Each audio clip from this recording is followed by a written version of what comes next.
उस कुंवारी परमेश्वर ने जिब्राइल फरिश्ते को एक ऐसी स्त्री के पास भेजा जो क्या थी? कुंवारी। किसी को पता है कुंवारी किसे कहते हैं? कई लोग सोचते हैं कि शायद अनमैरिड को कुंवारी बोलते हैं। नहीं, मैं यही बात बताना चाहता हूं कि कुंवारी किसे कहते हैं।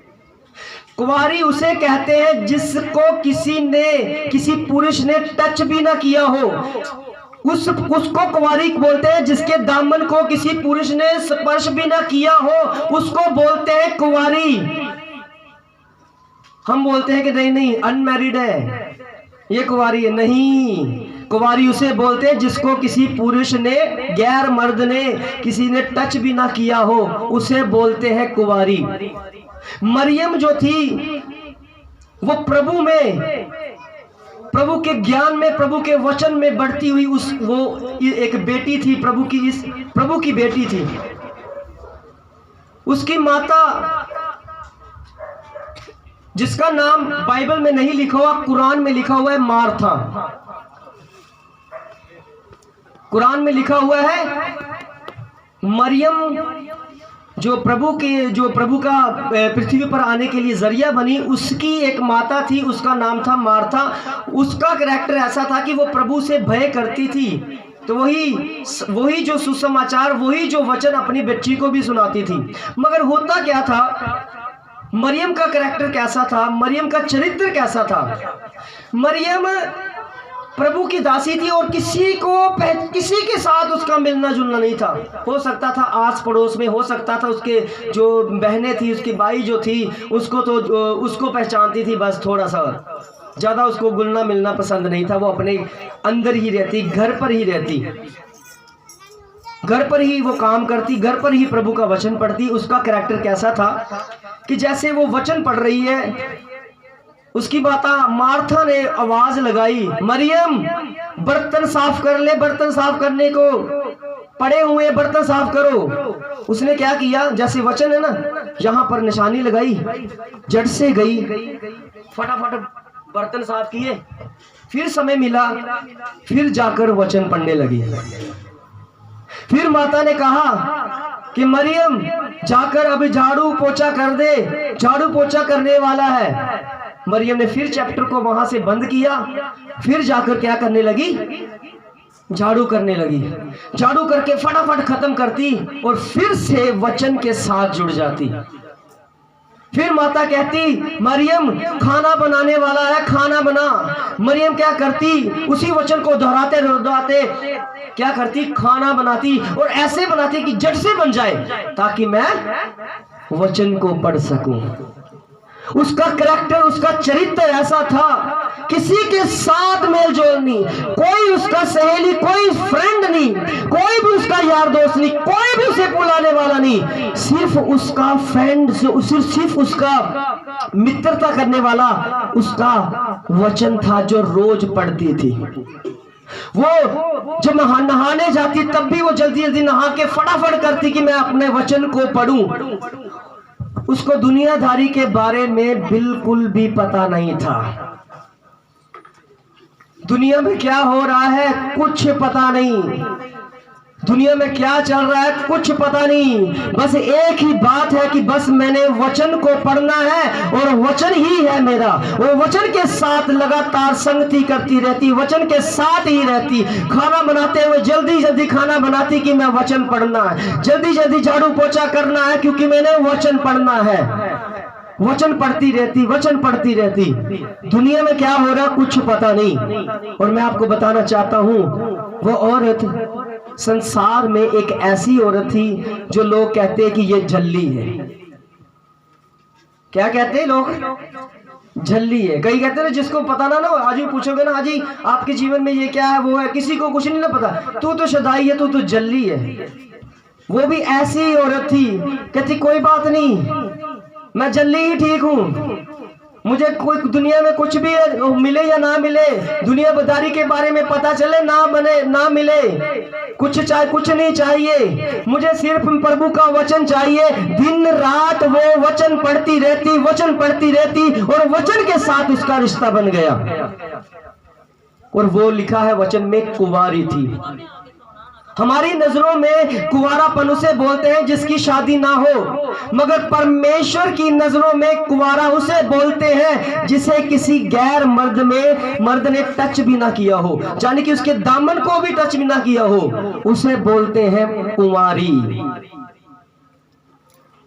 मैं आज कहता हूं इसीलिए इस पृथ्वी पर दोबारा कोई मरियम नहीं है। इस पृथ्वी पर एक ही मरियम है जिसको प्रभु ने चुना अपने इस दुनिया में आने के लिए, क्योंकि वो संसार में वो उसका करैक्टर ऐसा था कि लोग कहते हैं कि ये शदैन है, ये जल्दी है, ये कुछ पता नहीं इसे क्या करना है। बर्तन भी ऐसे साफ करती, जल्दी जल्दी साफ करती, चलो वचन पढ़ने के लिए। झाड़ू भी ऐसे लगाती, जल्दी जल्दी करने के लिए, चलो वचन पढ़ने के लिए। दिन रात कमरे में रहती, वचन पढ़ती रहती। फिर क्या लिखा है? उस कुंवारी का नाम मरियम था। उस कुंवारी का नाम, इसीलिए कुंवारी शब्द लिखा हुआ है कि उस कुंवारी का नाम मरियम था। हाँ जी। स्वर्गदूत ने उसके पास भीतर आकर कहा, आनंद और जय जैसे आपने एक्ट देखा कि एक फरिश्ता आया था उसके पास, जिब्राइल, उसने कहा मरियम को, क्या कहा? अनंत और जय तेरी हो, इसलिए कि तू कुंवारापन में बनी रही है। प्रभु चाहता है कि आप कुंवारे बने ताकि मैं आपके अंदर पैदा हो जाऊं। उस कुंवारापन में कौन होता है? जो दुनिया में, इसीलिए प्रभु ने कहा लोग अगर तुझे जानते हैं ना मेरे नाम से, लोग अगर तुम्हें जल्ले बोलते हैं ना, अगर कोई शदाई बोलता है, अगर कोई मूर्ख बोलता है, तो प्रभु कहता है दुनिया में किसी के काम नहीं है तू मेरे काम आएगा, मैं तुझे ही इस्तेमाल करूंगा प्रभु की महिमा के लिए। वो जिब्राइल फरिश्ता आकर कहने लगा, जय और आनंद सिर्फ मरियम तेरी है। पूरे संसार में कोई भी कुंवारा नहीं मिला, केवल तू कुंवारा मिला है, तू कुंवारी मिली है। प्रभु ने तुझे चुना है प्रभु ने। क्या लिखा है आगे? जिस पर ईश्वर का अनुग्रह हुआ। किस पर हुआ है? मरियम पर ईश्वर का, यानी कि परमेश्वर का अनुग्रह हुआ है। जिस पर परमेश्वर का अनुग्रह हो, क्या कुछ चाहिए उसे? इस संसार से कुछ चाहिए उसे? जिस पर परमेश्वर का अनुग्रह हो उसे इस संसार से कुछ नहीं चाहिए, केवल परमेश्वर का अनुग्रह ही काफी है। हमें छुड़ाने के लिए, हमें बचाने के लिए, हमें घर बताने के लिए, हमें परमेश्वर में ढाल बनने के लिए, हमारे विश्वास को मजबूत करने के लिए और कुछ नहीं चाहिए। सिर्फ परमेश्वर का अनुग्रह काफी है, उसका अनुग्रह काफी है। फिर क्या लिखा है? प्रभु तेरे साथ है। फरिश्ता आकर कह रहा है, कौन तेरे साथ है? प्रभु तेरे साथ है। खुद परमेश्वर कह रहा है। ये संदेशा लेकर आया है। किसका संदेशा लेकर आया? परमेश्वर का। और परमेश्वर का संदेशा आकर कहने लगा है, परमेश्वर तेरे साथ है। जिसके साथ परमेश्वर है, पूरा स्वर्ग उसके साथ है, पूरे फरिश्ते उसके साथ हैं। इसलिए मरियम को बोला कि तू परमेश्वर की ओर से तू आशीषित हो गई है, इसलिए तेरी जय और तेरी आनंद है। ऐसी स्त्री मैंने आज तक नहीं देखी जिसके अंदर जुनून, एक पैशन बना हुआ कि मैंने परमेश्वर को, वचन को सुनना है, क्योंकि वो आत्मा में रहती है। शरीर के साथ फटाफट काम करती और आत्मा में बैठ जाती प्रभु का वचन पढ़ने। इसीलिए वो कुमारी थी। क्या लिखा है आगे? वह उस वचन से बहुत घबरा गई और सोचने लगी कि ये किस प्रकार का अभिवादन है। वो शब्द जब सुना तो वो भयभीत हो गई, डर गई कि ये कैसा शब्द है। फिर क्या लिखा है? स्वर्गदूत ने उससे कहा, हे मरियम, भयभीत न हो, क्योंकि परमेश्वर। स्वर्गदूत ने आकर उसे तसल्ली दी कि मरियम भयभीत ना हो। मगर मैं आपको ये बताना चाहता हूं कि वो डर कैसा था, वो डर कैसा था। कई लोग डर जाते, कई बोलते हैं डर उसको बोलते हैं ऐसे कोई घबरा जाना। अरे जो रहता ही आत्मा में है, कितने स्वर्ग दूतों को वो देखता है, कितने वो दर्शन देखता है। क्या वो जिब्राइल फरिश्ते को देखकर डर गई हो गई? वो डर कैसा था?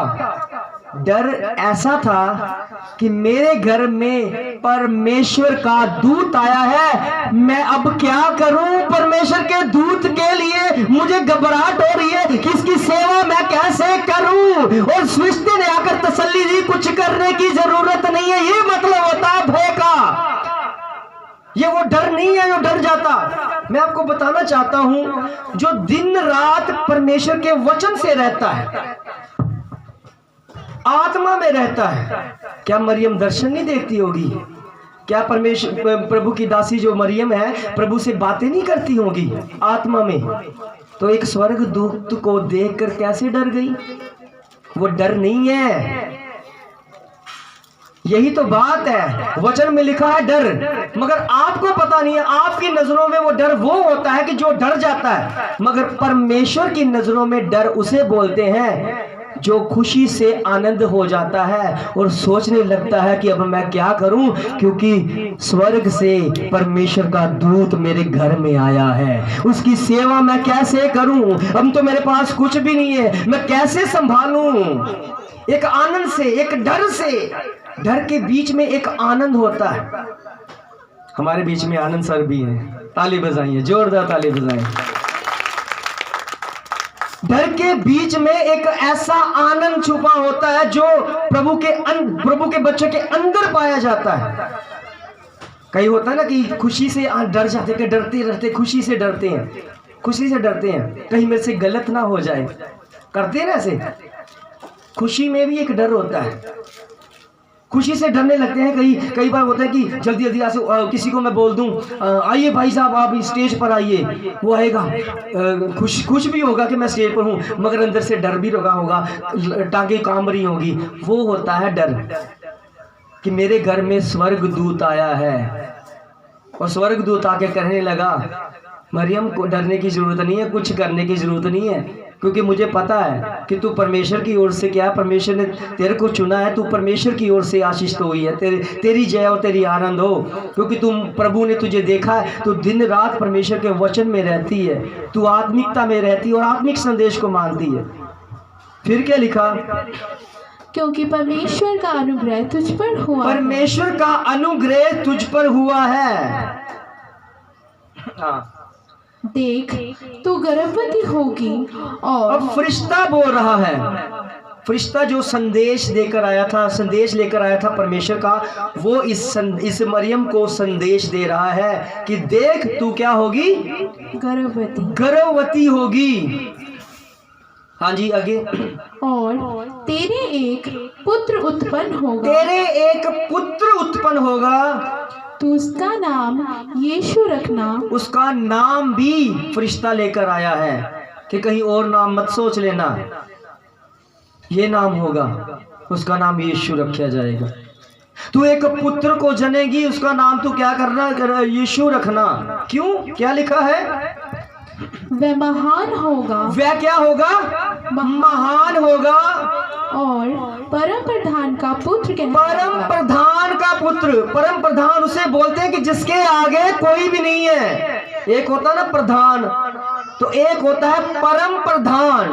परम प्रधान के आगे और कोई भी नहीं है। जैसे गुरु गोविंद सिंह जी कह रहे हैं गुरु ग्रंथ साहिब में, परमेश्वर दिता बनना, दुख रोगदा डेरा पन्ना, कि परमेश्वर ने एक ऐसा पुत्र भेजा है जिसके द्वारा आपको छुटकारा मिलेगा। वो पुत्र का नाम है प्रभु यीशु मसीह। प्रभु यीशु मसीह। जिब्राइल आकर कह रहा है कि तेरे एक पुत्र उत्पन्न होगा। अब पुत्र किसे समझ आता है? कई लोग सोचते हैं कि पता नहीं पुत्र हमने जन्मे हैं वैसे पुत्र होगा। ये वो पुत्र नहीं है। आपकी नजरों में वो पुत्र हो सकता है कि आपका बेटा हो, आपकी बेटी हो, आप कहते हैं कि यह हमारे पुत्र हैं। वैसा पुत्र नहीं है वो, क्योंकि आपको पता ही नहीं पुत्र किसे कहते हैं। पुत्र बोलते हैं पापों को माफ करने वाले को। संस्कृत में बोलते हैं कुमार, लिखते हैं ना कहीं नाम आगे, रवि कुमार, रोबिन कुमार। कु का मतलब होता है पाप और मार का मतलब पाप को मारने वाला, उसे खत्म करने वाला कुमार, वो होता है पुत्र। कई लोग सोचते हैं कि हमने बेटे बच्चे पैदा कर दिए कि ये हमारा पुत्र है। कहाँ पुत्र है वो? पापी ने पापी पैदा किया है, कहाँ पर पवित्रता है? हमारा ही लहू उसके अंदर है, हम तो पापी हैं, तो हमारा लहू हमारे बच्चों के अंदर चला गया तो पापी पैदा हुआ है। इसीलिए परमेश्वर ने स्वर्ग दूत को भेजा, वो वचन देने के लिए, वो शब्द देने के लिए। क्या देने के लिए? और शब्द क्या थे?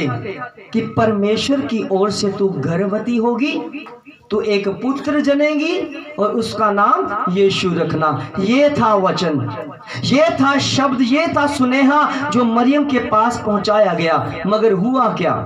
मरियम सोचने लगी कि मैं तो किसी पुरुष को जानती नहीं हूं, क्योंकि संसार से भी जुड़ी हुई थी, संसार में भी रहती थी।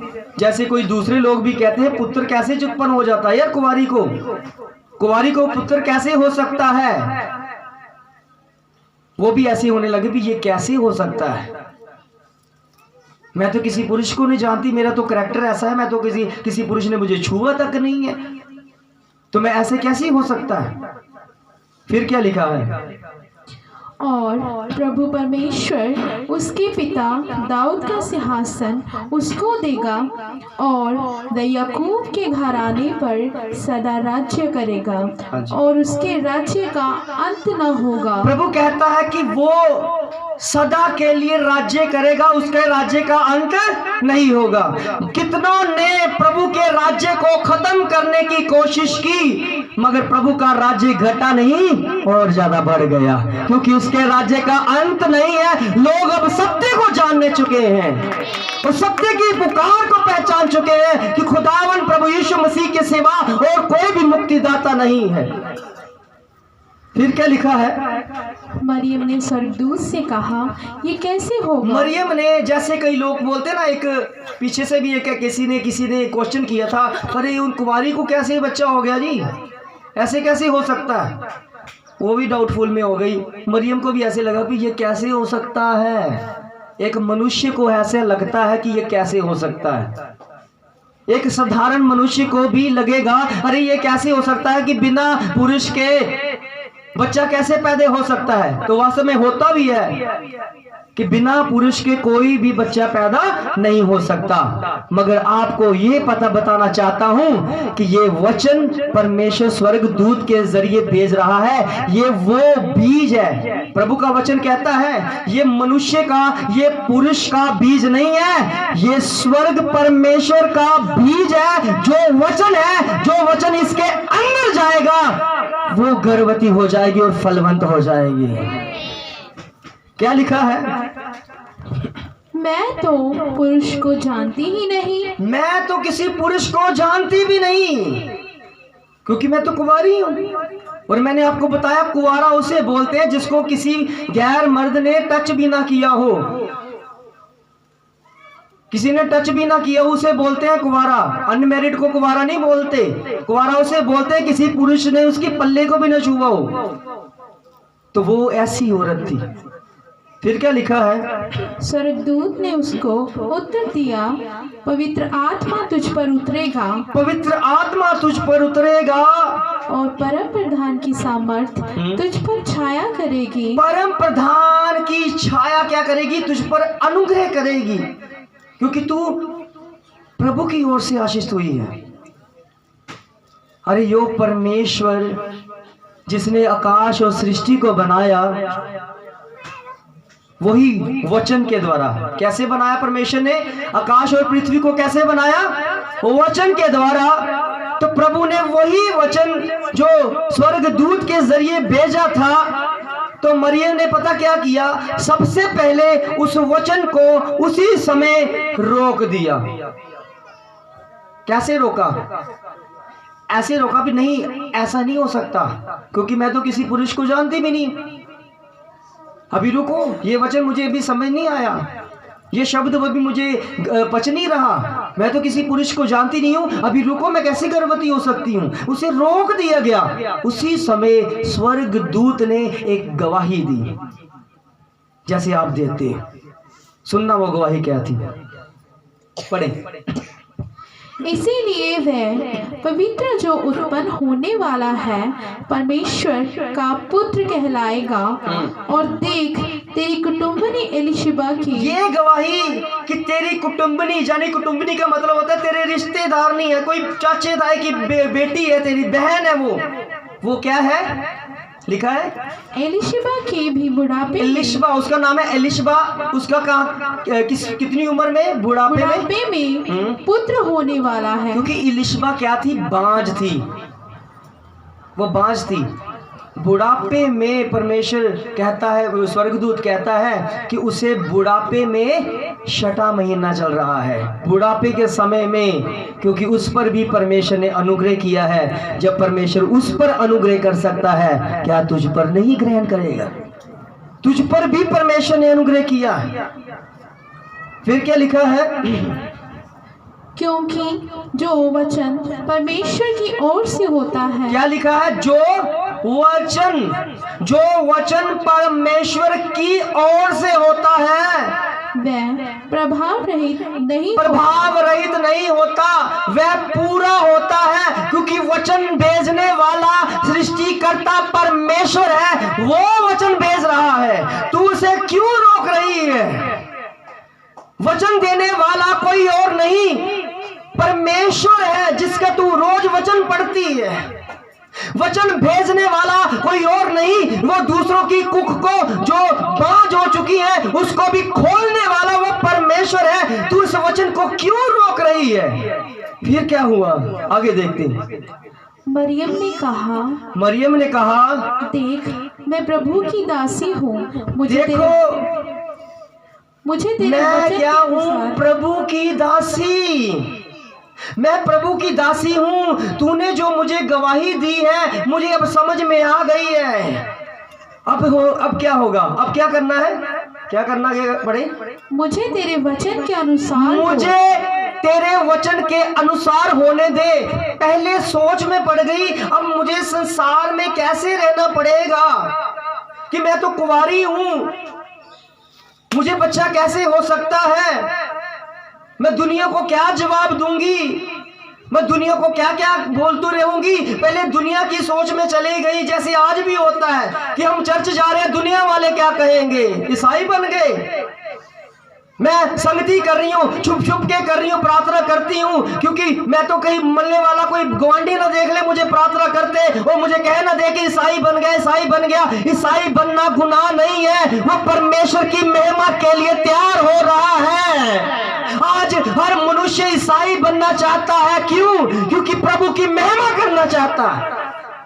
दूसरों को तो पता ही नहीं है कि प्रभु की महिमा कैसे होती और किसकी होती, क्योंकि उन्हें पता ही नहीं कि हमारा उद्धारकर्ता कौन है। मरियम को जब बताया गया कि ये वचन ऐसा है, वो कहने लगी, पहले रोक दिया उस वचन को। जब एक गवाही दी कि तेरी बहन को भी 6वां महीना लगा है, उसकी कोख बंद थी, वो बांझ थी, परमेश्वर ने खोला है उसे। उसने कहा कोई बात नहीं, अब मुझे दुनिया की कोई परवाह नहीं है। अब मुझे दुनिया चाहे बदचलन बोल दे, दुनिया चाहे मुझे कोस दे, दुनिया चाहे मुझे ऊट पटांग बोल दे, दुनिया चाहे मुझे नकार दे, मुझे कोई परवाह नहीं है। आने दे वो वचन जो परमेश्वर की ओर से है। उसने उस वचन को ग्रहण कर लिया, और जो वचन ग्रहण करता है उसके अंदर एक बालक जन्म होता है, और उसका नाम है प्रभु यीशु मसीह। जोरदार ताली बजाए। प्रभु यीशु मसीह परमेश्वर का भेजा हुआ वचन है। शब्दों तरती, शब्दों काश, शब्दों शब्दी प्यार प्रकाश। क्यों लिखा हुआ है गलसाई में? शब्द ने ही सब कुछ उपजा है, सब ने ही सब वचन ने किया है। वचन ने शरीर भी धारण किया है। और प्रभु यीशु मसीह का शरीर किसी पुरुष का नहीं, पुरुष की संतान का नहीं है, किसी मर्द के द्वारा वो उत्पन्न नहीं हुआ, वो सीधा सीधा परमेश्वर के वचन से पैदा हुआ है। और वचन ने आकर शरीर धारण कर लिया और हमें बचा दिया। इसे बोलते हैं पवित्रता, इसे बोलते हैं पवित्रता। इस दुनिया में जितने भी आए सब पाप में, सभी अपनी माता पिता की संतान बनकर आए। जिसने वचन में लिखा, जिसने संग किया काम क्रोध मोह लोभ अहंकार, जिसमें होगा वो परमेश्वर नहीं है। परमेश्वर जब भी इस पृथ्वी पर आएगा ना उसके अंदर काम वासना, काम क्रोध मोह लोभ अहंकार बिल्कुल नहीं होगा। इसीलिए प्रभु यीशु मसीह जब आए पूरी तरह पवित्रता में भरकर आए। इसी को बोलते हैं पवित्रता। लोग कहते हैं कि ये पवित्र है, वो पवित्र है, उस हिसाब से तो मैं भी जी रहा हूं, इस हिसाब से तो मैं भी पवित्र हूं, तो पाप किसने किया, क्यों दुख भोग रहे हैं। ये होती है पवित्रता। वचन को ग्रहण करके वचन शरीर धारण करता है। और प्रभु यीशु मसीह का शरीर किसी पुरुष के साथ रिलेशन के द्वारा वो शरीर नहीं बना, वचन से बना है। वचन से शब्द शरीर धारण करता है। कैसे शरीर धारण करता है? जैसे आपको पहले वचन नहीं दिया गया था, आपको पता नहीं था कि प्रभु कौन है, आपको पता नहीं था कि प्रार्थना कैसी होती है, आपको दिया गया वचन। हमने क्या दिया आपको? वचन। वचन आपके अंदर क्या गया तो आपने क्या कर दी? अब आपको प्रार्थना भी आती है, उपवास भी रखना आता है और प्रभु की महिमा करनी भी आती है। इसको बोलते हैं वचन देहधारी हो रहा है, वचन अपना काम कर रहा है, आत्मा में कर रहा है, क्योंकि प्रभु शरीर नहीं है, आत्मा है, पवित्र आत्मा है। प्रभु यीशु मसीह शरीर नहीं है, क्योंकि वचन में लिखा है कि जो शरीर के साथ जन्मा है वो पापी है, जो आत्मा में जन्मा है वो पवित्र है। और प्रभु यीशु मसीह शरीर से नहीं पवित्र आत्मा से जन्मे हैं। पवित्र आत्मा उनके अंदर गर्भवती हुआ क्योंकि वो पवित्र है। इसीलिए मरियम ने भी कहा, होने दे वो शब्द को पूरा, अब मुझे कोई परवाह नहीं, चिंता नहीं, क्योंकि मेरे अंदर अब परमेश्वर का वचन चल रहा है। कोई बात नहीं, होने दो उस बालक को बाहर, कोई चिंता नहीं, मुझे लोग बोलने दो, क्योंकि मैं प्रभु की दासी हूँ। उसने ग्रहण कर लिया और वचन के मुताबिक वैसा ही हुआ कि प्रभु यीशु मसीह का जन्म हुआ। तो सब स्वर्ग लोक में जश्न मनाया जा रहा था, तालियां बज रही थी, गूंज की आवाज चल रही थी कि इस पृथ्वी अब छुटकारा पा जाएगी, अब इन्हें उद्धारकर्ता मिल गया है, अब बटने की जरूरत नहीं है, अब दर दर माथा टेकने की जरूरत नहीं है, अब दिए लेकर किसी के आगे चिराग बांधने की जरूरत नहीं है, अब मूर्तियों को पूजने की जरूरत नहीं है, क्योंकि हमारा उद्धारकर्ता आ गया है, हमारा उद्धारकर्ता जन्म ले चुका है। और सचमुच में हमें घमंड है अपने परमेश्वर के ऊपर कि हमें कोई ताबीत की जरूरत नहीं है, हमें चिराग बांधने की जरूरत नहीं है, किसी मूर्ति के आगे झुकने की जरूरत नहीं है, क्योंकि हमारा परमेश्वर हमारे अंदर बसता है। ताली बजाए और खुशी करे परमेश्वर में। ना घुटूते ना डोले आते, खड़े हो जाए, सब खड़े हो जाए। ना घुटूते ना डोले आते, ना घुटूते ना डोले आते, मैं कोई तबीत ना बन रहा। ए सोच के सच्ची बड़ी खुशी हुंदी है कि मैं यीशु मसीह को मनदा। ए सोच के सच्ची बड़ी खुशी हुंदी है कि मैं यीशु मसीह को मनदा। होगा रब जो हीरे राही, मौका तो चाहने में मंगता है, यीशु राजा चानन है जो सबनु चानन बनता है। दाता रब जो दीवे राई रुखा तो चानन मंगता है। यीशु राजा चानन है जो सबनु चानन बनता है। डोले आते डोले आते मैं कोई तभी तेरा बनेगा। ए सोच के सच्ची बड़ी खुशी होती है कि मैं यीशु मसीह हूँ आनेदा। सच्ची बड़ी खुशी होती है कि मैं यीशु मसीह हूँ। लाइए लाइए लाइए लाइए लाइए लाइए हमें लाइए लाइए लाइए लाइए लाइए लाइए हम बचे रख के लाइए उन्हें कैसे कर प्रभु के नाम से हमारे लिए उद्धार करता चलना है। भी महिमा गाइए